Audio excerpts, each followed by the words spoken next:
Hey everybody, welcome to Mindset versus Motivation. I'm your host, Carla, and on today's video, I will be going into what a good mother looks like according to this book, The Emotionally Absent Mother, How to Recognize and Heal the Invisible Effects of Childhood Emotional Neglect. And I like to make it fun. So after I read chapter 2, we're on chapter 2. If you want to see chapter 1, it is before this video. Check it out. Also, I will also do a tarot reading, an affirmation tarot reading at the end of this video, at the end. And it will be for the women who have an emotionally absent mother, what they should do, how they should go about their life, and what next move should they make. So let's get into it. If you don't know what an emotionally absent mother is, it is a mother who didn't give you certain things you need to become a whole, healthy individual. The emotionally absent mother may have been a mother who did not hug you, did not say, I love you, did not take you anywhere, did not teach you things that you need to know in order to navigate through this life. The emotionally absent mother may have been the type of mother who was totally into herself and her vices. That may have been alcohol, drugs, shopping, men, just totally into herself, and end up neglecting her child, which is you.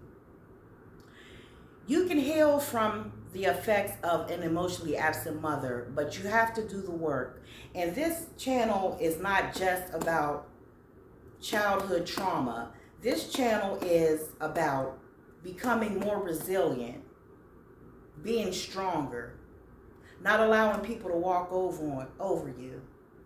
But in order to become strong, self-confident, resilient, you have to deal with the childhood trauma, which is the root of the problem. So that is why I'm going over this book, and it's a very interesting book, and I'm going to try to narrate it the best that I can so I can keep you interested and coming back for more. So let's get started. I'm only going to read one chapter, and I'm going to pick out the important parts of the chapter.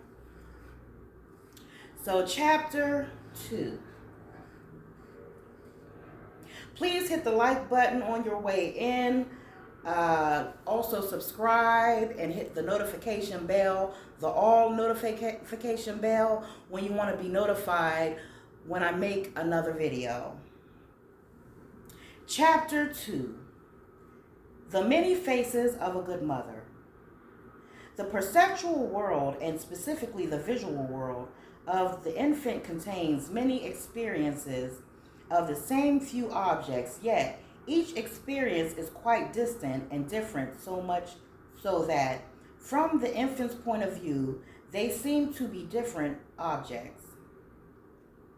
In a somewhat similar way, we can take the image of a good mother and separate it into different experiences, which I call the many faces of a good mother. Each face represents a role that she fulfills or a psychological function important for the child's development. After reading this chapter, you may wonder how one person can fulfill so many important and seemingly endless tasks. Of course, no one can perfectly, which makes our picture of the good mother an ideal or a model. By reflecting on how well you're understood, you will understand more about her fingerprint on your psyche and bring more insight into your feelings, beliefs, and behaviors. So based on how your mother treated you as a child, you will then see why you get into relationships that are not healthy, that are toxic. You tolerate how someone treats you that may not be a good way. Um, you put yourself down, you have low self-esteem, you doubt yourself, you're afraid to take on new ventures or set goals in fear of failing. Okay, so you'll also notice that many of these roles overlap, and it may be arbitrary at the moment to try to separate them. They work together to do their magic and create a larger than life archetype of the good mother. In dissecting the good mother this way, we may take away a little of her mystery, but perhaps the cost is worth it if it helps us see our needs more clearly and get serious about meeting them.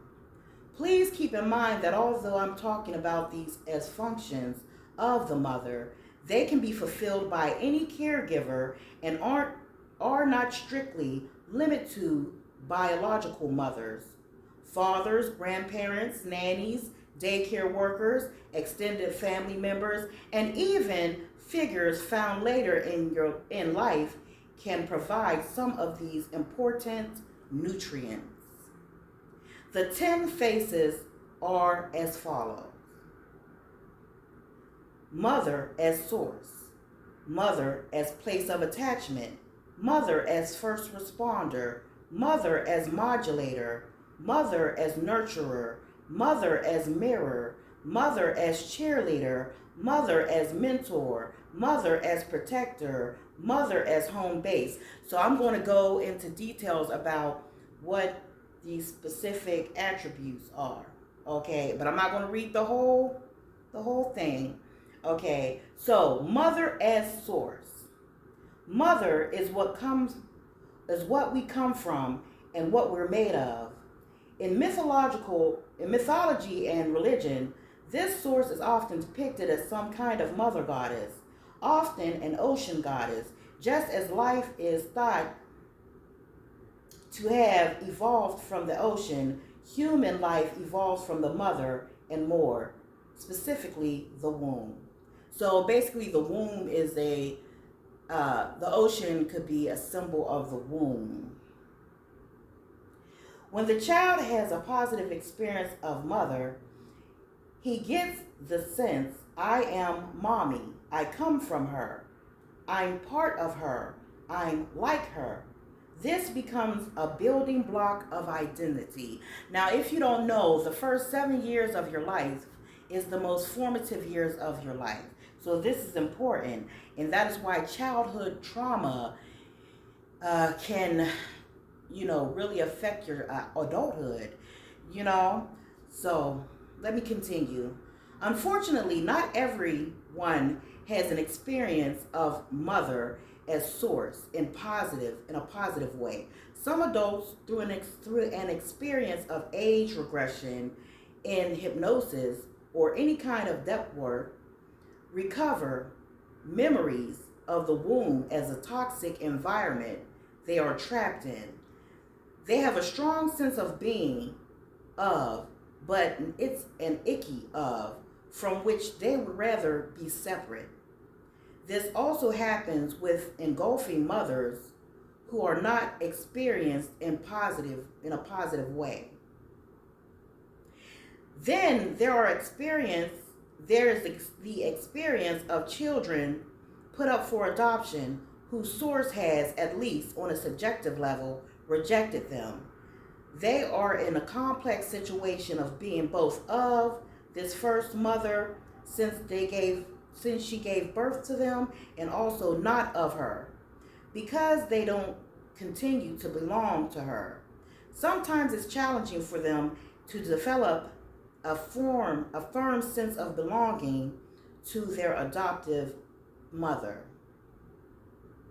Having a sense of belonging somewhere is essential, and the sense of mother as source is the only one part of it.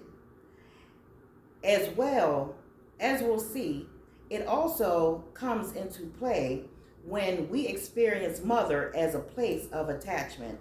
Although some of this may be beyond mother's control, there are things mother can do to be experienced as source in a positive way. She can create a welcoming environment from the first moment of life. She can be a positive energy that her children want to be around and are nourished by. She can draw similarities between herself and her child while careful to give the child plenty of room to also be different. And she can be a positive role model that her children throughout their lives will be proud of. Your mother as source. Now think about these questions as I read them. It'll allow you to self-reflect. When you think of your mother's womb, does it feel like an inviting place? If you can't imagine this, ask how it will feel to be enveloped in your mother's energy. Is that something you would like? Did you want to be like your mother, or did you want to be different as possible, or anything in between? If someone said you are so like your mother, how would you feel? Can you imagine feeling pride about being your mother's child? Do you identify yourself in relation to your mother? The next one, mother as place of attachment. Mother is our first connection to the world. Here we focus not on mother as the ocean we come from, but as the more immediate place where we are attached, like the underside of a boat that a barnacle fastens to. Mother is the belly of the ship that a securely attached child clings to. When you watch securely attached toddlers and young children with their mothers, they are in constant physical contact, climbing over, pulling on, sucking, and hugging their mother's body.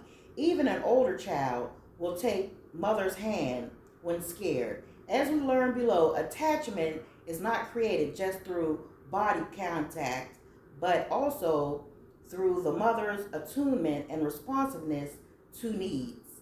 Attachment is important that the whole next chapter is devoted to it. Attachment for a young child brings the feeling, I belong to you. And because I belong to you, I have a place. Without this, we are untethered, adrift, well into our adult years. One woman felt like a piece of driftwood out at sea. Another was unbonded to her mother, so unbonded to her mother that she felt as if she must have been found under a cabbage leaf. Okay. Your mother as a place of attachment on a scale of 1 through 10, with 10 being extremely connected. How connected would you say you feel to your mother? How has this changed throughout your life? What are your early memories around physical contact with your mother? Was she your jungle gym, or was she more a sense of keep out? As a child, did you clearly feel part of your family, or did you feel bonded or adrift? Have you had feelings of being an orphan or a motherless child? So did you have that connection with your mother? Did your mother talk to you about certain things? Did she want to know how you're feeling? And 9 times out of 10, if you had an emotionally unavailable or emotionally absent mother, then she did not really talk to you about a lot of things. She was in her own world. Mother as first responder. A very important role that secures mother in her role as place of attachment is what I call mother as first responder. The first responders in our modern world are firefighters and police officers, the folks you call when there is an emergency. Imagine your home is on fire and no one comes. How would that affect you in terms of believing help will be there when you need it? As many authors have convincingly shown, every need feels urgent to a baby, and thus in an emergency, as babies, we had no way of meeting our basic needs and were entirely dependent on others to be responsive to our calls for help. So was your mother there when you needed help? When you fell, did she pick you up and give you a hug and tell you that everything's okay? When you told her about someone bullying you, did she brush it off, or did she, comfort you?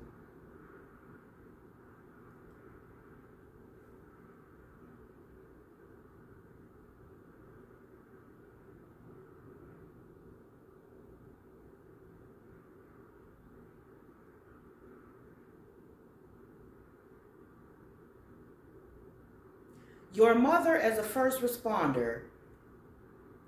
It may be hard to remember how your mother responded to you as an infant and a small child, but often a telltale clue is how you feel about your needs now. Are you respectful and attentive to your needs, or so ashamed of needing that you try to hide them? Or perhaps you are demanding. How you respond to your own needs most often parallels how your mother responded to your needs, unless there have been a number of significant imprinting experiences that gave you a different reference point. What information do you have about how your mother responded to your needs? What stories have you heard? What do photographs show? Beyond your early childhood, what do you know about how mother tended to respond to other people's needs? Was she Johnny on the spot, resentful, not so competent, gracious? Did people need to ask multiple times? Did she meet what she assumed to be others' needs rather than finding out what the real needs were? Mother as a modulator. Mother as a modulator is very interrelated with mother as first responder.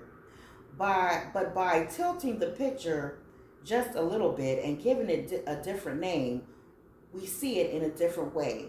When mother is there as a first responder, the fire doesn't rage out of control. To give but one example, the baby's hunger is met, and he can return to a state of homeostasis and rest. Imagine the intolerable discomfort when this is not true. To modulate something is to make sure it is not too strong and not too weak, but falls within a more optimal range. The mother helps manage her child's psychological states, such as being hungry or cold, by meeting these specific needs. Most often when therapists are talking about regulation, they are referring to our emotions. Without mother as an effective modulator, we don't learn how to effectively manage our emotions. Either we cut off our feelings, or our emotional states tend to spiral out of control. Anger turns into rage, crying into hysteria. We can't contain our excitement, frustration, and adult impulses or anything else. Learning to modulate our internal states is called self-regulation or self-modulation. It is something the nervous system, for the most part, controls, but it is learned initially by the mother standing in for the developing nervous system, and by meeting the child's needs before he gets totally overwhelmed. Mother as modulator serves as a cushion to the child's fragile nervous system while it is developing.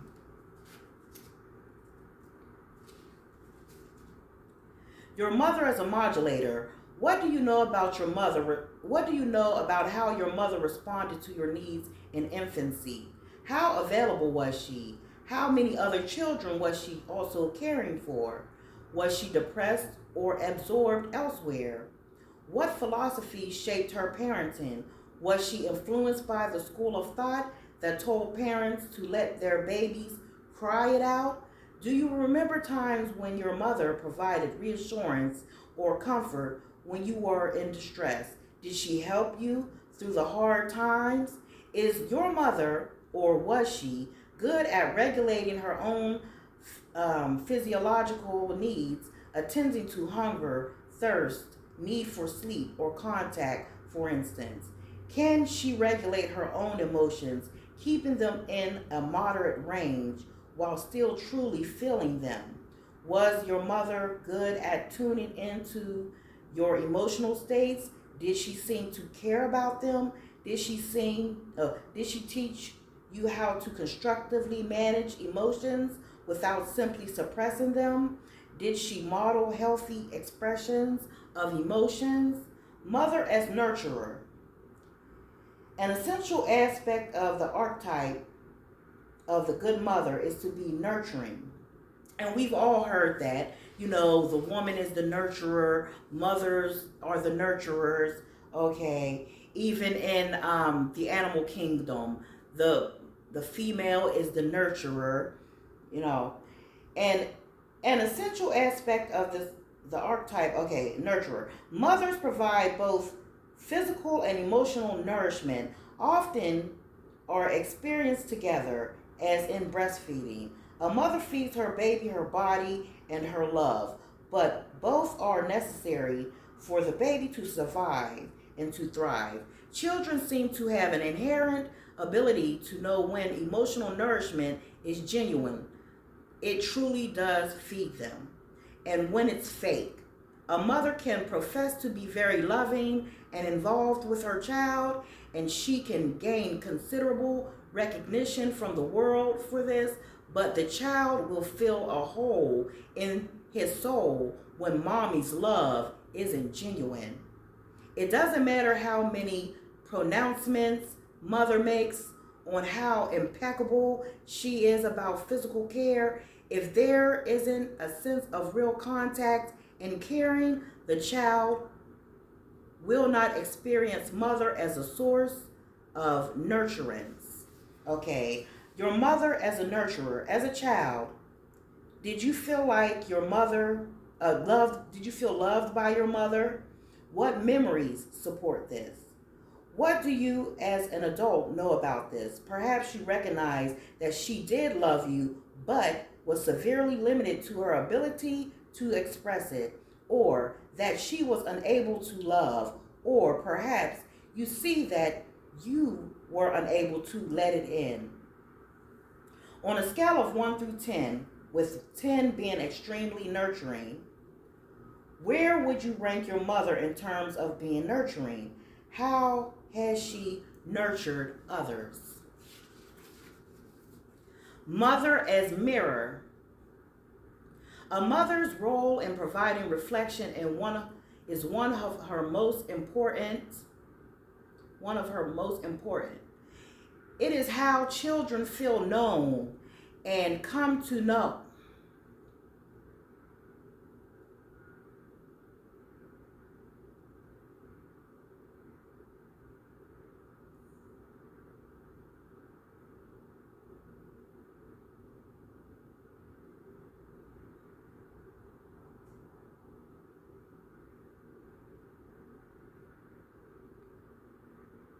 Someone's trying to call me. That's why I paused. I apologize. Okay, mirroring happens both verbally and non-verbally, and there are several levels to it.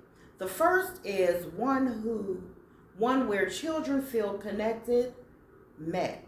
When a child feels seen, she can recognize herself as a developing person. If the child feels invisible or not seen, often that child will feel not fully real.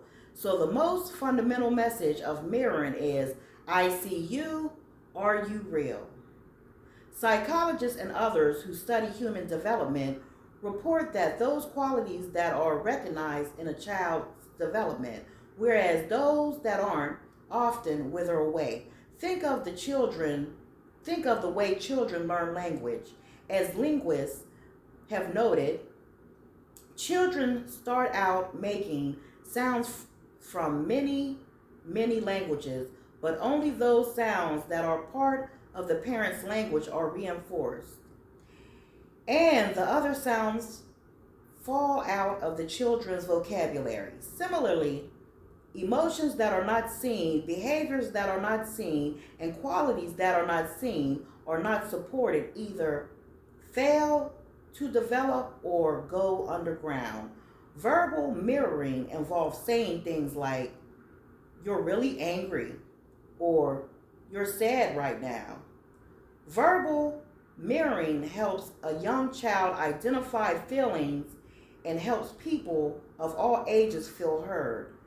The process isn't limited to feelings, qualities are mirrored as well. "You're a pretty girl," and "My, aren't you smart?"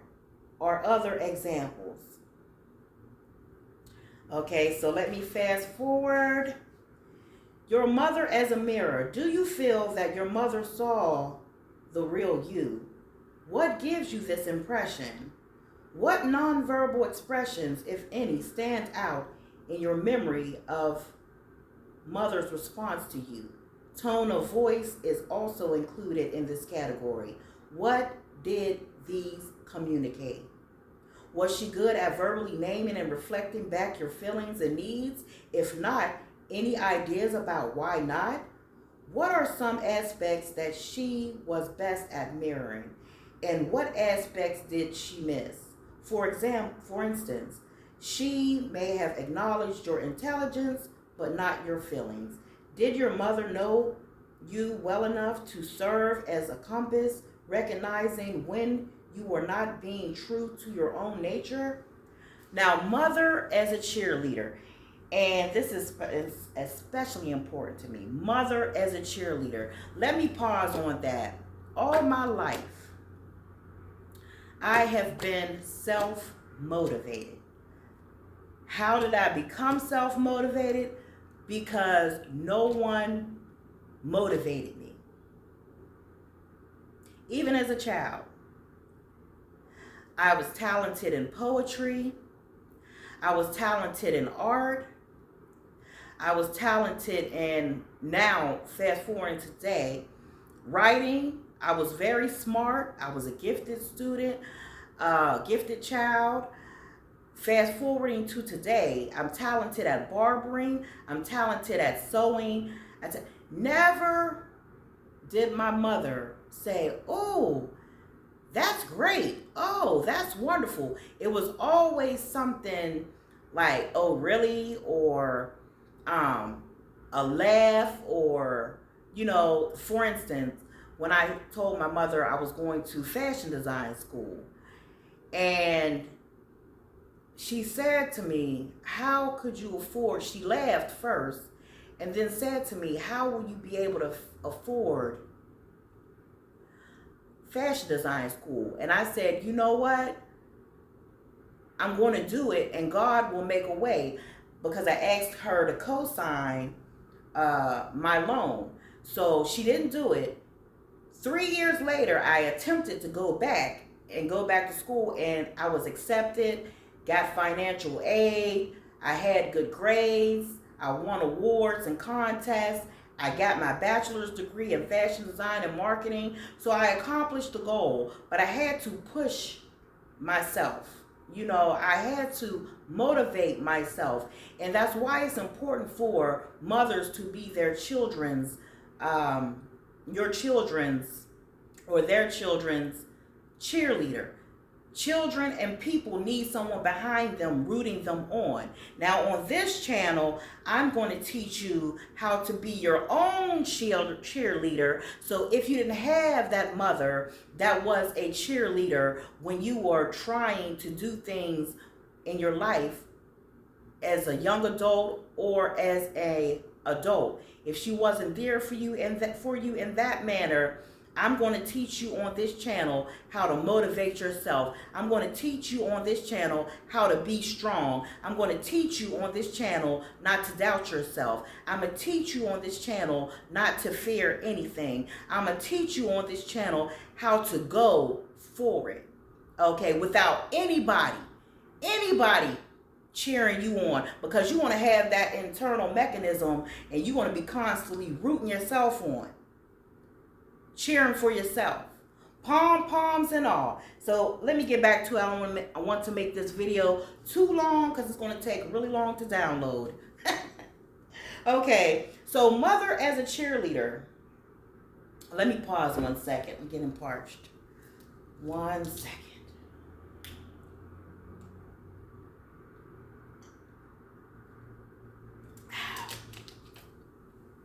Okay. Got a few more to go. Might start getting a little shorter. Yeah, I'm almost to chapter 3. Mother as a cheerleader. When mother is functioning as a cheerleader, she is providing encouragement.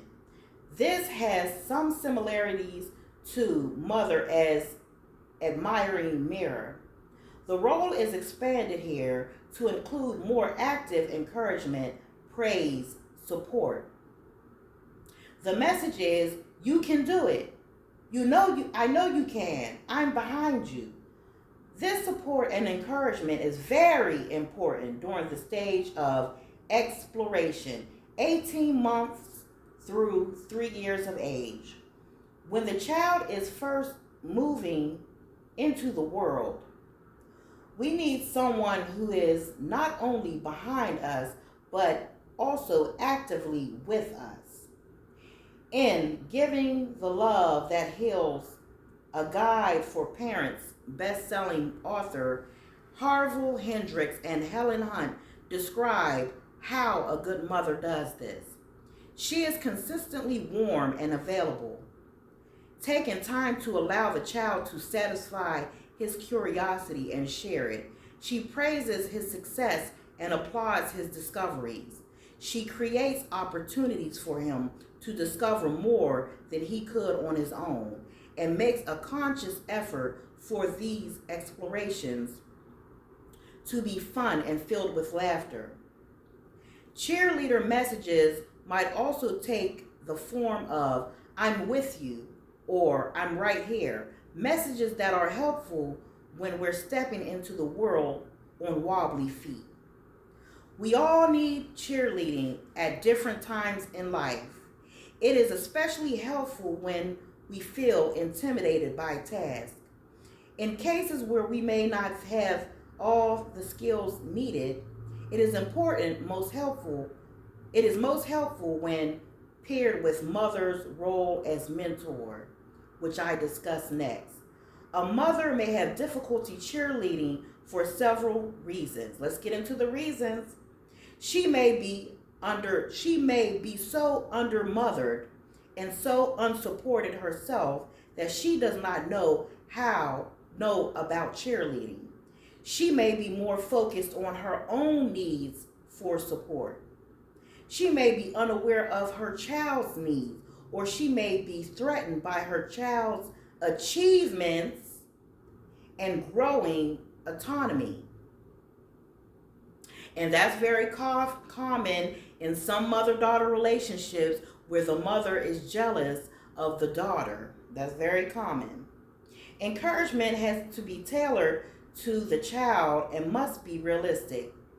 If there is encouragement but not enough support, or if encouragement is paired with unrealistic expectations, it can be experienced as pushing.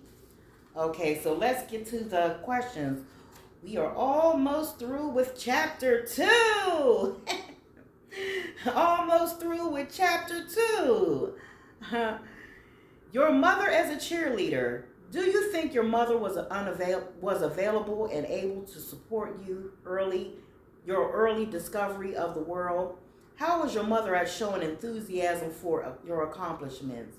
Do you believe that your mother had confidence in you?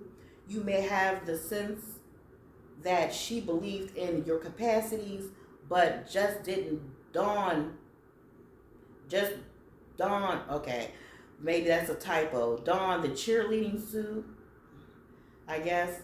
Can you think of a time when you needed more encouragement for something? What would you have liked to hear? Mother as a mentor. Imagine how terrifying it would be as a 4 or 5 year old child to have someone put you on a bicycle and simply walk away.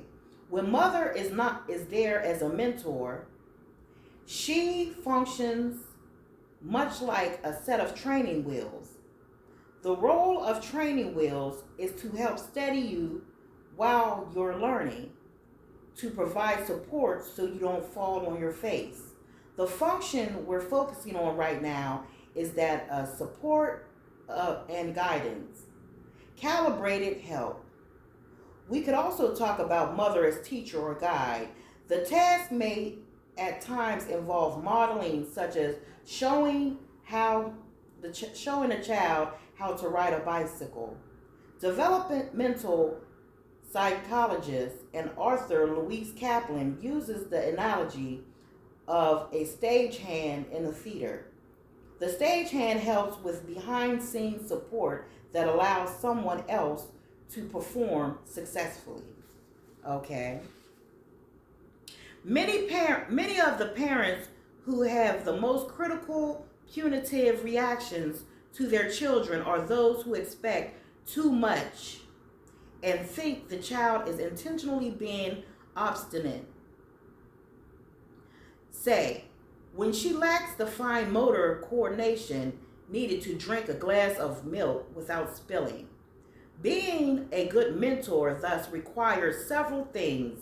So this is what it is to be a good mentor. Having developed skills, being able to break down a learning task into pieces and teach each step through clear verbal instruction and or demonstration, being attuned to the needs of others, having the time and patience required to mentor. Now, your mother as a mentor, and I'm just going to go over this one part. In what areas was your mother most engaged in mentoring you? Getting along with peers, learning to talk and articulate your experiences, understanding and managing feelings, grooming and physical appearance, learning to deal with gadget tools and technology, showing respect for others, manners, learning various social skills, religious or spiritual education, developing academic skills, learning to take responsibility, athletics or fitness, good health habits, arts and crafts, homemaking skills, critical thinking, teaching you to be assertive and stand up for yourself, handling disappointment and frustration. Where did you need more mentoring than you got? What was her help calibrated to your needs? Did she help too much or too little? What attitudes were communicated through her help? For example, that you were a bother, that she treasured you and wanted to help, that you could need help and still be deserving of respect, that you were a slow learner or a quick learner, that she enjoyed teaching you. Mother as a protector. How mother provides protection for a child varies with different developmental stages.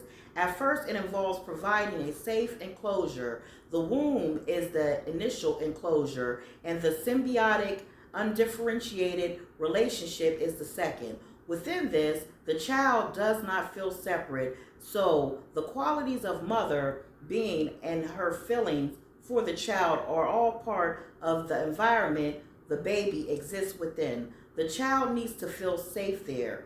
With separateness comes danger. In the best of circumstances, mother is the providing protection. A very young child often senses mother as all-powerful. She shatters the darkness, shoos away noisy children and barking dogs. If the mother constantly protects the child from intrusive or overwhelming stimuli, the child feels safe. Mother here is morphing from safe enclosure to mama bear. With more development, the child gains autonomy and the freedom to roam and explore. But the mother is never far away, and at the first sign of danger, is the fiercely protecting her offspring. The message associated with the function is, I'll keep you safe. Still later, the child is sent out into the world with a set of rules and boundaries that are like an invisible fence intended to keep the child out of harm's way. If children are not given these rules in a way that they can accept, or if they reject the rules as a part of rejecting parental control, children are cast adrift, as their own judgment is often insufficient to protect them. To fully carry out this role of protector, a mother must teach her children about boundaries and self-protection. Your mother as a protector. What is your feeling reaction to imagining your mother as a safe enclosure? What frustrations and dangers did she not adequately protect you from? Can you identify ways she did protect you? Did your mother teach you about protecting yourself in what kinds of situations? What do you wish she taught you about self-protection that she did not? Did her way of protecting you feel more comforting to you or suffocating? Did it feel caring? Mother as a home base. The message associated with this is, I'm here for you.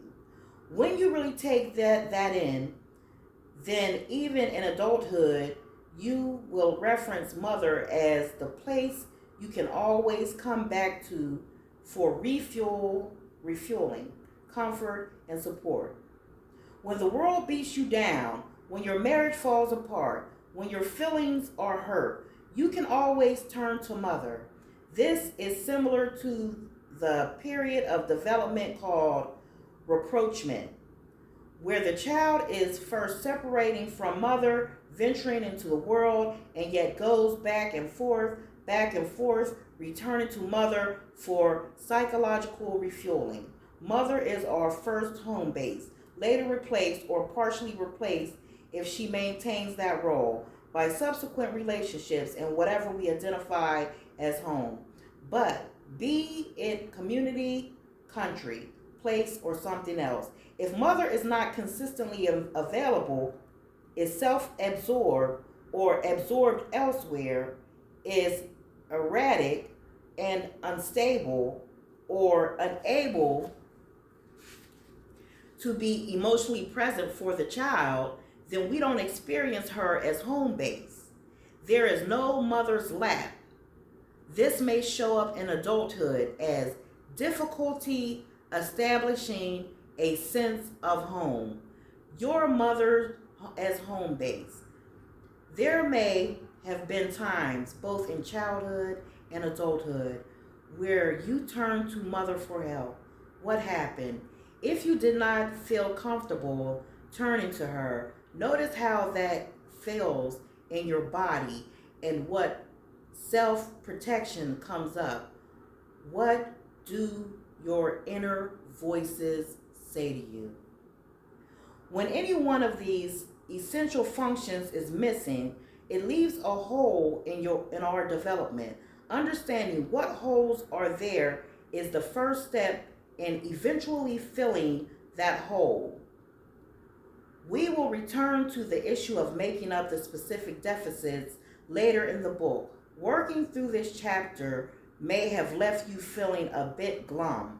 The vast majority of the unmothered have known few, if any, of these phases of a good mother. Please don't despair.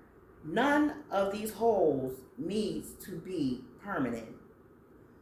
While it's true, they will likely not be filled by mother you grow up with, we can experience all of these functions somewhere in our adult lives. So that is chapter 2, The Good Mother, the faces of a good mother.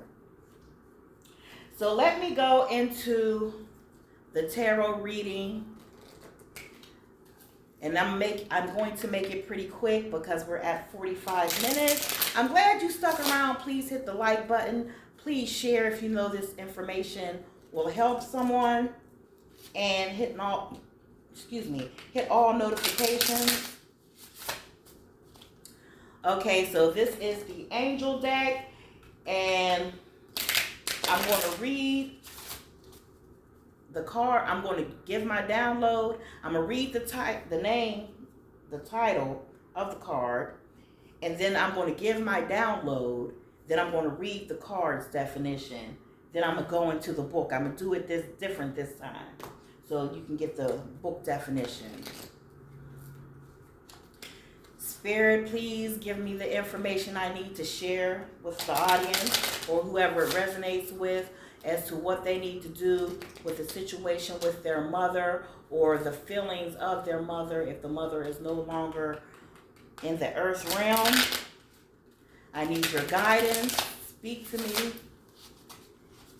Give me the information I need to share in a download. Thank you in advance. Thank you, thank you, thank you. Okay.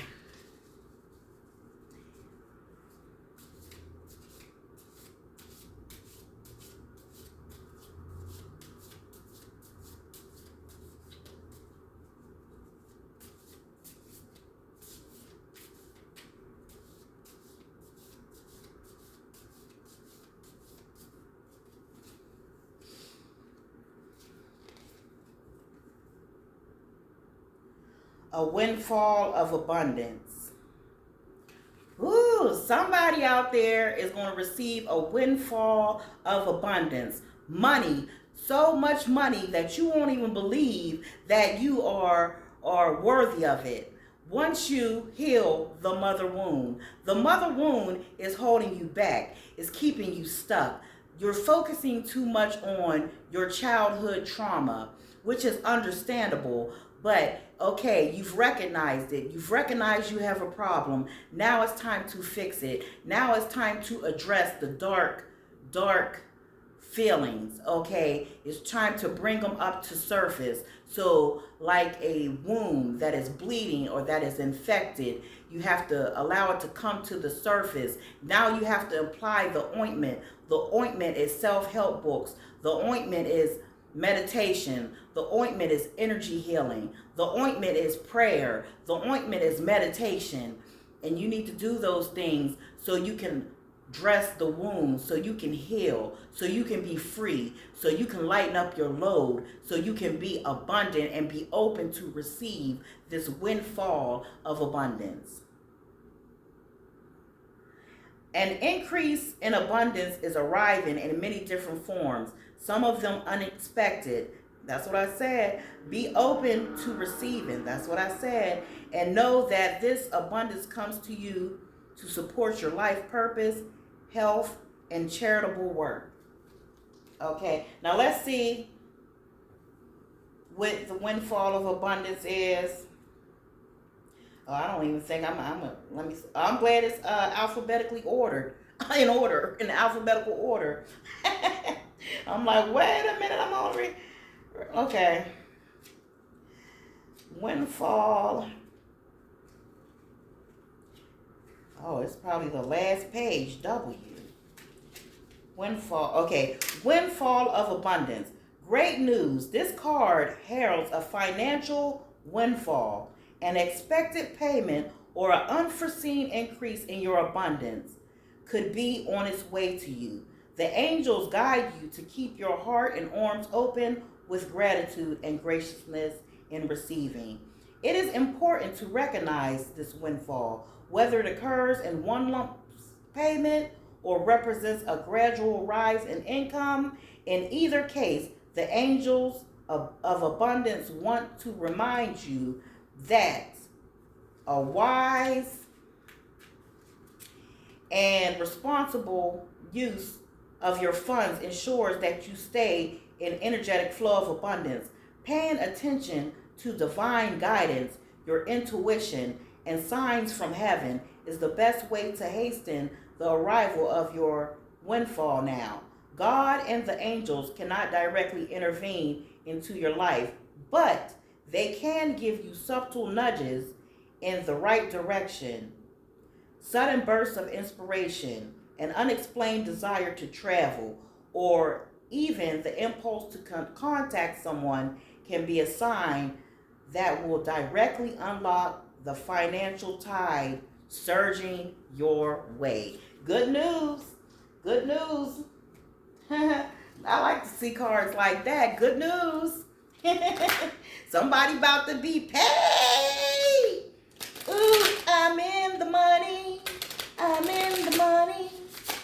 Yeah, somebody about to get paid. Okay.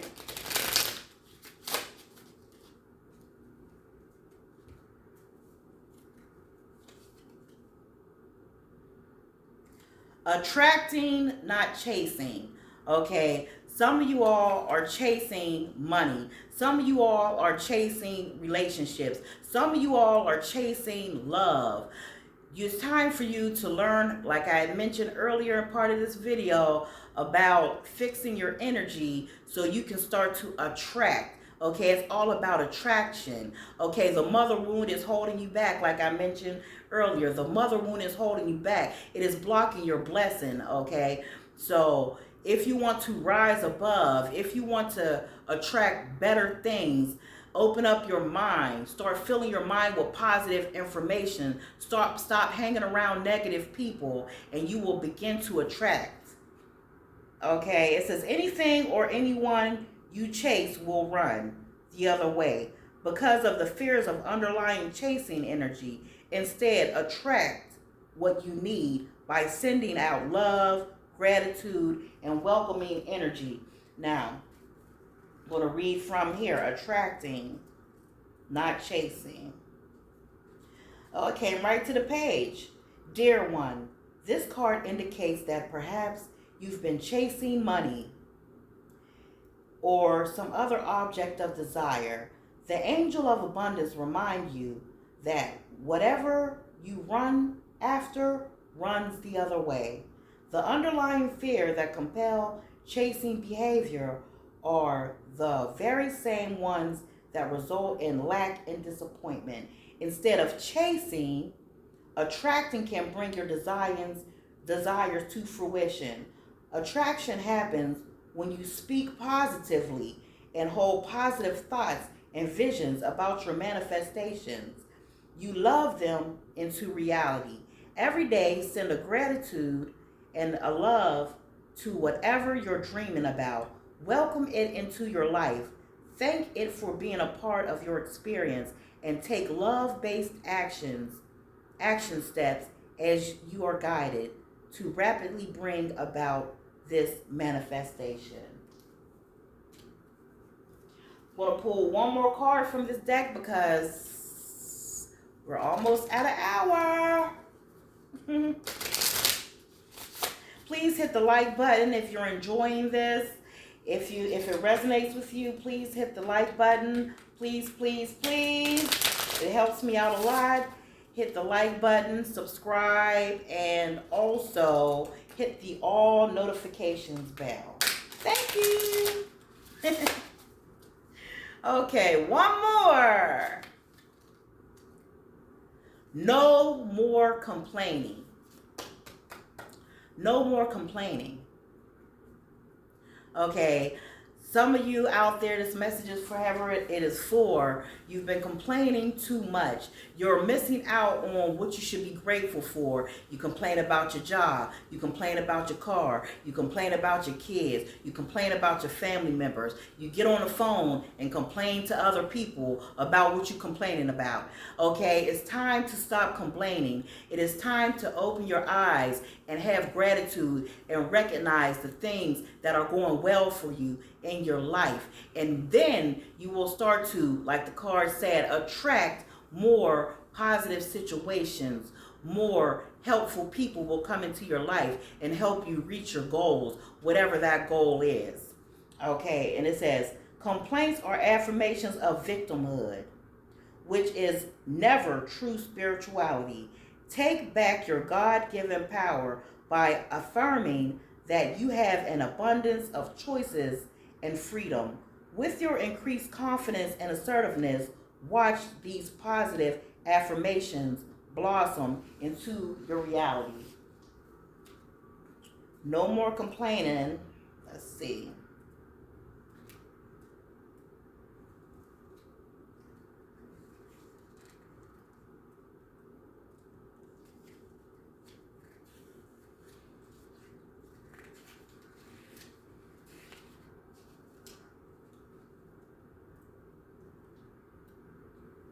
No more complaining.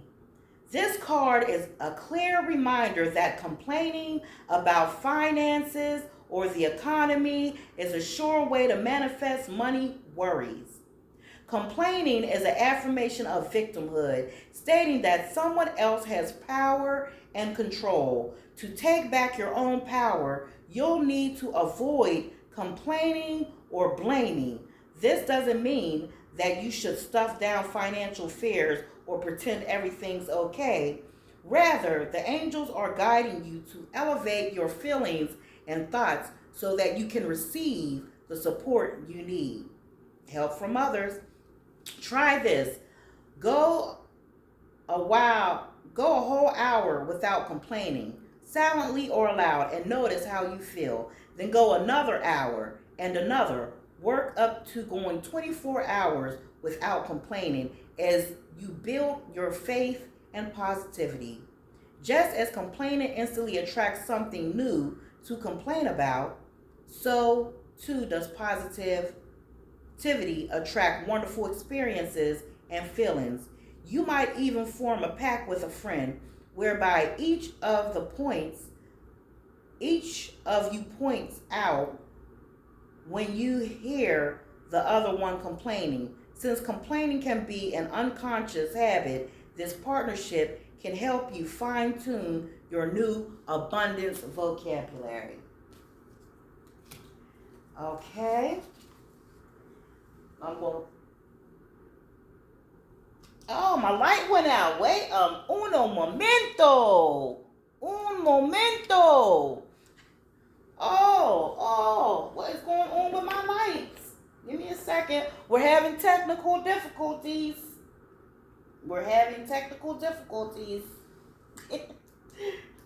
Oh, did the light clunk out on me?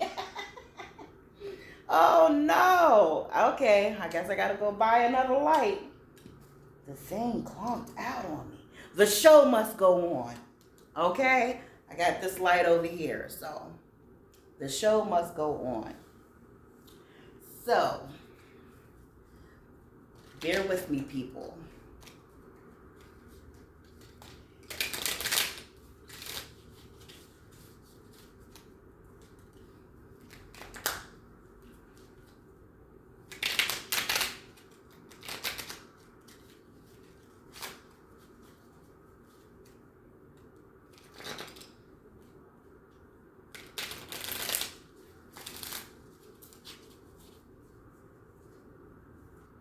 Can't believe my light went out during a production. That was spirit. And you know spirits, let me tell you something. You all something. You know spirits, they work through lights and electricity. That was a spirit, y'all, that turned my light out. Now I can't, my aunt just passed away too, so, you know, it might be her. And also, you know, when I went to my other aunt's funeral, the lights flickered in the funeral home. So spirit be contacting me, let me know, hey, we're around you. You know, we're around. We see you. Somebody cut off my light. Okay, thank you for that, spirit. Now, you won't have to allow me to track the money to go buy another one. Let me stop. Yes, the partners. I keep my word and I put my partnership first in all ways. The partner. Okay. Let's say, partner. I keep my word and put my partnership first in all ways. Okay. Partner. Oh, this is not in alphabetical order. Let me see if they have a table of contents. No.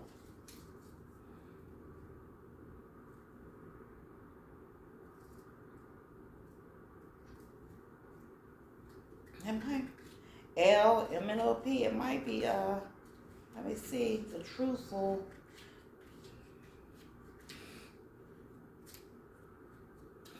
Well, I'm not gonna sit there and look for that. Okay.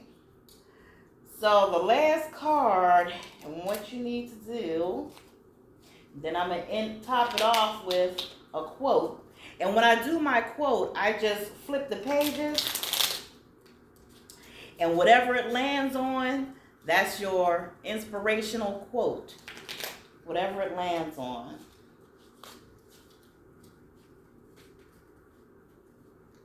Oh, this I did not intend on going this long, and this video is going to take 2 days to download.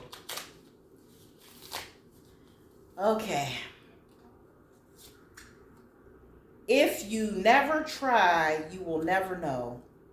If you will never try, you will never know. Whatever you want to do, whatever that thing is sitting in the back of your head, in the back of your mind, do it. You don't know if it's going to succeed, and you also don't know if it's going to fail. It might just work out. But you have to start changing your mindset. You have to start, being focused. You have to start allowing, good people to help you. Okay? If you never try, you will never know. There is nothing permanent, expect change. So if you begin, you're going through a situation and your circumstances look grim right about now. You feel like, you're not going to come out of this. You feel like the last card said, if you complain, you're going to attract more things to complain about. So try not to complain. And there's nothing permanent. Expect change. Your situation will change. One more, and then we're going to go to the quotes. We're going to wrap it up. Life isn't about finding yourself. It is about creating yourself. Like the card said, you have the power. You have the power to create. You have the power to create your own reality. You have the power to change your reality. You have the power to change your circumstances. You just don't know that you have the power, okay? You're letting everything around you, throw you off track, distract you. You're not focused. If you start focusing on a solution and forgetting about the problem, your circumstances will change. Okay. Wisdom, winning 101. Wisdom and inspiration for successful people. Let me see if this ties into our message. Flip a card. Flip a page. Power. That's what we're talking about. Power. Spirit is in the building. The messages are aligning. Power. You have the power to create your own circumstances. Create your own life. You have the power to change your circumstances. You have the power. You just have to step out there, step out on faith, ignore anything negative, and you will change it. So power, it says, the day the power of love overrules the love of power, the world will know peace. Mahatma Gandhi. The measure of man is what he does with power. Plato. Power is of two kinds. One is obtained by the fear of punishment, and the other by acts of love. Power based on love is 1,000 times more effective and permanent than the one derived from fear of punishment. With great power, that was another one by Mahatma Gandhi. With great power, there must also come great responsibility. That windfall coming in, Mm-hmm. When you get that windfall of money, use it for charity, do the right thing with it, and don't get too big-headed. The power of lust is a weed that grows only in a vacant lot of an abandoned mine. Power lust is a weed that grows only in the vacant lots of an abandoned mine. Ayn Rand. We know that no one ever seizes power with the intention of relinquishing it. George Orwell.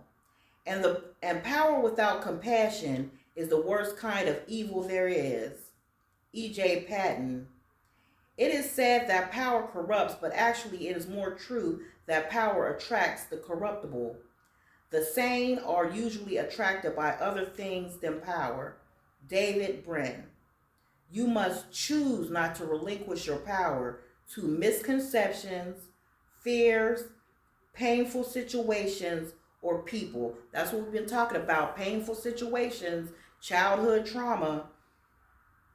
Nothing can get in your way or prevent you from reaching your goals without your permission.